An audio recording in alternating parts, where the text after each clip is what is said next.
donc toujours l'orange transparent de Winsor & Newton et que je rompe avec du bleu Winsor, tendance rouge, pour faire des gris plus chaud ou froid. Bon, ça du coup, comme c'est très, il y a beaucoup d'orange, c'est plutôt un marron. Si on le compare avec ces marrons-là, avec un tout petit peu de vert, donc dans l'orange, il est plus terne, je dirais. Et comme le vert est plus proche, enfin il y a plus de jaune dans le vert, bah, du coup c'est un peu plus chaud. Là, comme c'est plus froid, bah, du coup il est plus froid aussi en résultat.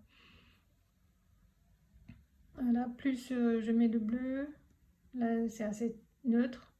Après ça part dans les gris froids. Si à la place du bleu Winsor je prends du bleu cobalt, j'obtiens un effet laiteux en fait et granuleux, comme c'est une couleur qui granule. Le Winsor & Newton c'est une couleur transparente et forte, donc on peut obtenir des gris beaucoup plus foncés que ça si j'insiste un peu plus, avec plus de consistance, plus de pigments dans le mélange. Donc ici je suis partie plus chaud et après j'ai refroidi la couleur au fur et à mesure, et là il y a un peu plus d'eau. Voilà, donc ça devient quand même des gris chauds ou froids ou neutres.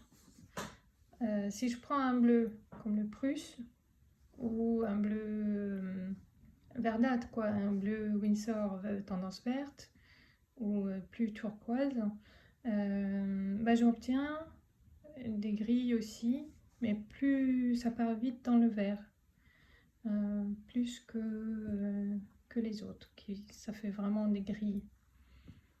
Alors, à la place de l'orange transparent, vous pouvez prendre tout ce qui est tendance orange, hein. On utilise beaucoup terre des siennes brûlée avec du bleu outremer pour les ombres ou cobalt.